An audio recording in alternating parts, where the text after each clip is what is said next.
Hey, what's up guys? Professor Tom Davey here. We're going to have a look how you can lock triangles on anybody on both sides with a simple trick and hack, even if you don't have long ass legs like me. Let's take a look.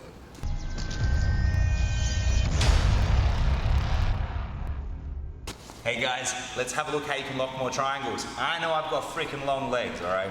But you don't need to be 6'4" to lock good triangles. In fact, I have many people at my academy that are awesome at triangles that aren't tall, alright? There's guys who are normal height, like Reese here, he's got some killer triangles, and guys way shorter than Reese, that he coaches himself to do triangles on the mat, okay? So let's have a look at a couple of hacks and the concept of locking on both sides to make sure that if you struggle with one triangle, you've got another easy one. So I've got Reese here.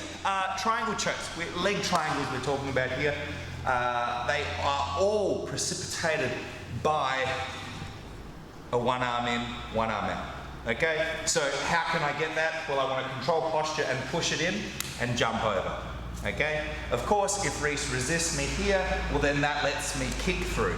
Of course, if he was to resist my kick through, well then it would make my push through easy, okay? So that's just two simple entrances you can play with that I still use to this day. So once we're here in a one arm in, one arm out, threatened triangle position as I call it, you really want to have a standard way to finish, okay? I'm going to show you way A and then way B. Way A is going to let us lock a fantastic regular triangle.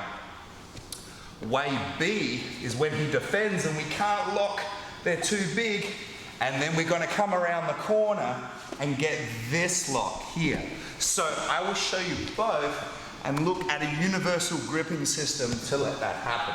So once we've threatened a triangle, the first things first, with our left hand we have to grab the head and pull it down. Don't leave your fingers on top, put your wristwatch on top. Now my right hand comes inside Reese's left leg here, okay? You can see my hand has been supinated and his palm facing up. Now I hold his head down as I unlock my legs and turn the corner. I want to get lined up, so if Reese wasn't in here, it looks like my legs are completely facing perpendicular to his spine.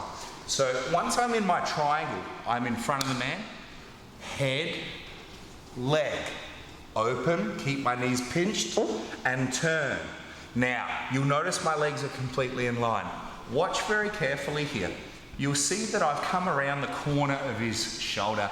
Something that I hadn't seen, I actually picked this tip up off someone who had trained with Neil Mellinson a long time ago, and he said it reinvigorated his triangles when he learnt to cut the shoulder out. I always had long legs, so I never was cutting the shoulder out till about 5 years ago. And since, I've found there's no one that almost anyone can't triangle. However, we all know that for best practice on a triangle, we hold the head down, we rotate, we get our legs lined up.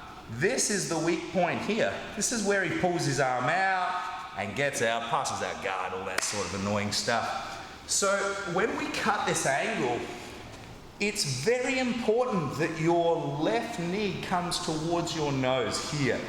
So if he tries to get his arm out, it's just stuck.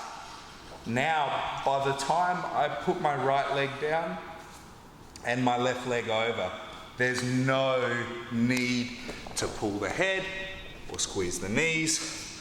A simple hamstring curl of the choking leg will do the trick.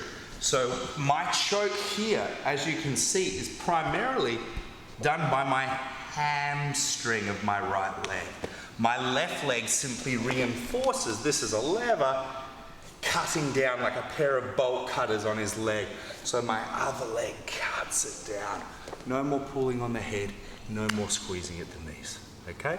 So, your training partners will become somewhat savvy to this. So, as I'm here in my triangle, he often won't leave his arm nicely for me and let me cut that angle. He'll hold with his elbow or arm, both do the same job, and I'm here and I'm like, I just can't get it. Switch sides. open, line yourself up. Now, here's the thing. If you're a lanky guy like me, you can lock these almost right away. But if you've got short legs, just watch. Even I do this, and I've got long legs. Watch my right leg. I'm gonna give it 2 kicks in the air, like I'm doing a front kick up in the air. What this does is now take out as much of Reese's body into this triangle. So if I had shorter legs, I could still lock it, okay? Now, I personally don't use this one here to choke a lot, okay? I personally use this triangle here, which is just a regular triangle, as opposed to what I would call a switch figure 4 triangle, okay? Or a switch triangle, as I'd call it in my gym. This is a very good choke, but I have a favorite combination from it. If I can't get a choke from here, which we'll see if I can, pull this up here and squeeze. All right, so that was no problem for a choke, but let's imagine that didn't happen, right? It's not working. So watch my feet and knees go away from the man, over his left shoulder, here. And now I'm gonna grab his elbow and his hand, okay? Now watch what I do here. I've kicked him away. Now my knees come to my chest to get my Kimura. Now with this Kimura, guys, I just extend it away from him to tap them. I don't rotate that one. I found it so tight that if you try to rotate it on someone, it's liable to cause shoulder injury. So I tend to just treat it a little bit like an armbar. Feel free to rotate it if you need. So let's do a quick review. What you're gonna find, guys, and the beauty of the way that I like to teach these triangles to my students, is that you can always lock an easy triangle on one side as long as you have the head. So the first side, the way that you would have learnt triangles hopefully in your academy, is head, leg, turn the corner. Notice how my legs are lining up. Quad, hamstring, cut, lock. That's it. But now, either with his elbow or his hand, doesn't matter, he's stopped my hip, and you're like, pulling it up. No. Head, leg, other side, turn the corner. If you can lock up like I can, because you've got long legs, fantastic. But don't do that. Even I do my little invisible kicks in the air. 1, 2. And now you've got so much less to lock in. You will get the choke. However, if you couldn't, kick him away, grab here. You can do a manual Kimura, but I like to bring my knees to my chest, which gives me the Kimura, and now I just extend away very slowly. Now please be careful, guys. But you will see that the defense of one of those triangles leads to the acquisition of the other with relative ease. So basically at the end of the day, when I shoot for one arm in, one arm out, that's my job done. You will give me defense and I'll choose which side is easiest. But you remember, we can go right leg or left leg, but one hand is always on the head. That's how you lock easy triangles.